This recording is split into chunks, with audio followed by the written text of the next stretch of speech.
Comrade Basu Raju की हत्या को लेकर बांग्लादेश में बहुत बड़ी विरोध प्रदर्शन हुआ है और यहाँ के सरकार द्वारा मोदी अमित शाह के द्वारा जो ऑपरेशन कगार चलाया जा रहा है, जो घोषणा किया गया है कि 31 मार्च 2026 तक हम भारत से नक्सलवाद खत्म कर देंगे, जिसको घोर निंदा करते हुए बांग्लादेश में विरोध प्रदर्शन और मार्च भी निकाला गया। तो आप देख रहे हैं ग्राम सभा 24 न्यूज। मैं हूं संजय यादव। सबसे पहले इस चीज़ पर आप गौर कीजिए कि देश के अंदर ही जिस तरह नक्सलवाद के नाम पर आदिवासियों को मारा जा रहा है, जल जंगल जमीन बचाने वाले जो आदिवासी हैं उनको नक्सली के नाम पर मारा जा रहा है, तो इसके विरोध में बांग्लादेश में विरोध प्रदर्शन हुआ है और मार्च भी निकाला गया है। वहीं बांग्लादेश में बासु राजू की हत्या जो हुआ है उनकी हत्या पर 1 मिनट के लिए मौन भी धारण किया गया और उनकी एक स्मारक बनाया गया और उस स्मारक पर फूल माला चढ़ाकर उन कॉमरेड शहीद बासु राजू की हत्या का विरोध प्रदर्शन करते हुए मार्क्स और एंगल्स का जो विचार था, जब मार्क्स ने नारा दिया था कि दुनिया के मजदूर एक हो, तो कोई सोचा भी नहीं था कि आज भी यह नारा उसी तरह गूंजेगी जिस तरह मार्क्स और एंगल्स के समय में पूरे विश्व में गूंजा था। जिस तरह से जन नेता, मजदूर नेता, किसान नेता बासु राजू की हत्या इस अमित शाह के द्वारा और देश में बैठे प्रधानमंत्री नरेंद्र मोदी के द्वारा उनके गुंडे और लफाजकों के द्वारा फर्जी मुठभेड़ बताकर जो हत्या कर दिया गया है, वो पूरे देश में जहाँ जहाँ कम्युनिस्ट संगठन है और मजदूर विचारधारा के लोग हैं वो अपना विरोध प्रदर्शन कर रहे हैं और इस सरकार को, इस अमित शाह को, एक पुंजवादी व्यवस्था को घोर निंदा करते हैं। वहीं बांग्लादेश में जब विरोध मार्च निकाला गया तो एक सभा हुआ और सभा में 1 मिनट के मौन धारण करते हुए बासु राजू थे और उनके साथ जो कॉमरेड शहीद हुए थे, सभी शहीदों के नाम पे 1 मिनट के मौन धारण करते हुए उनको श्रद्धांजलि अर्पित किया गया है। तो ये दुनिया के लिए एक बहुत बड़ी संदेश है, ये अंतर्राष्ट्रीय संदेश है कि जिस तरह हिंदुस्तान के अंदर ये भाजपा और अमित शाह के द्वारा जिस तरह नक्सली और आदिवासियों की हत्या की जा रही है, इसको घोर निंदा किया जा रहा है। वहीं प्रेस रिपोर्ट के जरिए बांग्लादेश के जो माओवादी हैं, जो कम्युनिस्ट विचारधारा के लोग हैं, उन्होंने प्रेस रिपोर्ट भी जारी किया और दुनिया के नौजवानों को अपील किया कि इस ऑपरेशन कगार को बंद किया जाए और इसके लिए छात्र, नौजवान और मजदूर, किसान को आगे आना चाहिए और प्रतिरोध का स्वर भी उठाना चाहिए। इस तरह की जो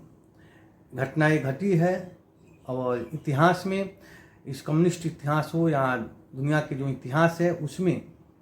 चारू मजूमदार जो महासचिव थे, उनकी हत्या के बाद लगभग 55-56 वर्ष बाद कॉमरेड बासु राजू महासचिव का हत्या होता है और किसी भी पार्टी के और खास करके माओवादी जो कम्युनिस्ट विचारधारा के लोग हैं, उनकी महासचिव का हत्या अपने आप में एक मायने रखता है और ये बहुत बड़ी,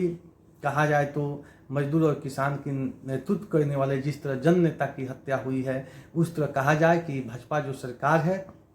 वो सीधे तौर पर मजदूर और किसान विरोधी सरकार है। वह मजदूरों को हक अधिकार को ऐसे भी शोषण कर रही है और जो मजदूर, किसान, आदिवासी की आवाज़ को उठाने वाले हैं, उनके मांग को सरकार के समक्ष रखने वाले हैं, उन तमाम नेताओं को हत्या करके एक तरफा ये तानाशाह सरकार, ये मोदी और अमित शाह की जो सरकार है, यह पूंजीवादी व्यवस्था की सरकार है और उनका एक ही लक्ष्य है कि मजदूर, किसान की जो हक अधिकार है, जो उनके सोच है, जो उनका मूल अधिकार है, आदिवासियों का जो मूल अधिकार है, जंगल, जल, जमीन, उसको बहुराष्ट्रीय कंपनी को दे देना और पूंजीवादी व्यवस्था की जो बड़ी बड़ी कंपनी, बड़े बड़े ठेकेदार हैं, उनको दे देना। और देश में मजदूर, किसानों को जिस तरह शोषण किया जा रहा है और इस शोषण के खिलाफ जो लोग मजबूती से आवाज़ उठाते हैं देश के अंदर और अंतर्राष्ट्रीय स्तर पर, उनकी एक तरफ से नक्सली बताकर हत्या करना, लेकिन कहीं से भी वहीं नक्सली संगठन की ओर से प्रेस रिपोर्ट भी जारी किया गया था कि हम सरकार से शांति वार्ता करना चाहते हैं, तो शांति वार्ता से कतरा कर, चूंकि शांति वार्ता होगा तो नक्सलियों की मांग क्या है पूरा देश के सामने आएगा, वो किस मुद्दे पर लड़ाई कर रहे हैं वो पूरे देश के अंदर में आएगा। तो इस तरह भाजपा अपना चेहरा बचाना चाहती है, अपना छवि बचाकर ये हिंदुत्व और फांसीवादी की जो सरकार है वह एक तरफ से मजदूर किसान विरोधी सरकार है, और जिस तरह से कॉमरेड बासु राजू की हत्या हुई है इसका घोर निंदा बांग्लादेश में हुआ और मार्च निकला, और उसके साथ जितने भी कई छोटे मोटे संगठन थे वो सभी एक साथ होकर पूरे बांग्लादेश में बांग्लादेश की राजधानी ढाका में प्रतिरोध का मार्च निकला, और दुनिया के मजदूर को इस तरह के नारा भी लगा, और जो कॉमरेड शहीद हो गए हैं उनका श्रद्धांजलि भी अर्पित किया गया। अभी आप देख सकते हैं कि बिहार में जो 2025 में चुनाव होने वाला है वहीं पर देश के प्रधानमंत्री आते हैं तो कई हजार करोड़ की सौगात देते हैं, और बड़े बड़े टीवी चैनल वाले हैं वो दिखाते हैं, लेकिन ये 1000 करोड़ रुपया की बात हटाइए, 15 लाख रुपया खाता में मोदी सरकार, ये जुमलाबाज की जो सरकार है, गुंडा लफाजिज की जो सरकार है, जो 15 लाख रुपया खाता में देने को बोली थी, क्या वो 15 लाख रुपया मिला? एक चीज जो घोषणा किया गया था वो मिला नहीं, और दूसरा घोषणा पर घोषणा हो रहा है। जनता को बेवकूफ़ बनाना, गरीबों को बेवकूफ़ बनाना, एक तरफ से तो देश से शिक्षा को समाप्त कर देना, बिहार में शिक्षा को समाप्त करके और बेवकूफ़ बनाने के काम जो ये भाजपा की सरकार कर रही है, और जिस तरह जंगल जल जमीन आदिवासियों के जो हक अधिकार है उसकी एक तरफ से हत्या कर रही है देश के अंदर, और दूसरी तरफ गरीबों को गुमराह करने के लिए झूठा आश्वासन देकर शोषण करने के भी काम कर रही है। एक तरफ जो आदिवासी गरीब तबके के लोग हैं वो अपने जल और जमीन बचाव के लिए जो मांग करते हैं उनके साथ सरकार शांति वार्ता नहीं कर रही है, उनका हक अधिकार जो है उनको लिखित रूप से दे नहीं रही है, और दूसरी तरफ उनकी हत्या कर रही है, और दूसरी तरफ बिहार में आकर जनता को बेवकूफ़ बनाने के काम जो देश के प्रधानमंत्री कर रहे हैं वो आपके आंख के सामने है। उनसे एक ही सवाल पूछा जाए, क्या आप बोले थे कि हम इस बार जब बिहार में आएंगे, चंपारण में आएंगे तो बंद चीनी मिलों के चीनी से हम चाय पिएंगे? तो क्या देश के प्रधानमंत्री चाय पिए? जिस मुद्दा पर उन्होंने वोट लेकर बिहार की जनता को ठगा, चंपारण की जनता को ठगा, फिर ठगने के काम ये देश की जो प्रधानमंत्री, सबसे बड़ा जुमलाबाज जो प्रधानमंत्री है वो करने का काम किए हैं। तो इस बार चंपारण की जनता समझ रही है कि चूंकि चंपारण वो धरती है जो इस संघर्ष की धरती है, यह धरती है जो आवाज़ की धरती है, यह धरती अंग्रेजों के खिलाफ की धरती है, यह धरती भारत को आज़ाद कराने वाली धरती है। इस धरती पर ज़्यादा दिन नरेंद्र मोदी का जो जुमलाबाजी भाषण है वो चलने वाला नहीं है, और उसके साथ जो पार्टी सुर में सुर मिला रही है उसका भी अंत 2025 में निश्चित तौर पर होगा। तो आप देख रहे हैं ग्राम सभा 24 न्यूज। और एक बार मैं फिर बता दूं कि जिस तरह जन नेता, किसान मजदूर नेता, आदिवासियों की नेता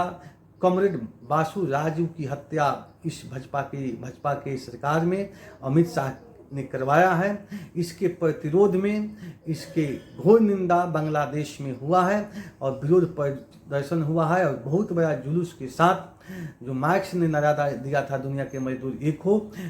जो आज के डेट में गुजता हुआ नजर अंतर्राष्ट्रीय स्तर पर दिखाई दे रहा है। तो इसका घोर निंदा मैं भी करता हूं, क्योंकि आदिवासियों को जिस तरह से अब देखे होंगे कि जिस तरह से रसोईया की हत्या कर दिया जा रहा है नक्सलियों के नाम पर, शिक्षकों की हत्या कर दिया जा रहा है नक्सलियों के नाम पर, जिस ढंग से ऑपरेशन कगार चलाकर बाहुबली अमित शाह जो लूट रहे हैं कि नक्सलवाद हम खत्म कर देंगे, तो क्या ये नक्सलवाद खत्म कर रहे हैं कि आदिवासियों को खत्म कर रहे हैं, गरीबों को खत्म कर रहे हैं, कि देश के अंदर बेवकूफ़ बनाने की जो प्लान, जो रणनीति अमित शाह का चल रहा है वो बिहार की जनता 2025 में उनके साथ देने वाले नीतीश कुमार को भी सबक जरूर सिखाएगी। तो आप देख रहे हैं ग्राम सभा 24।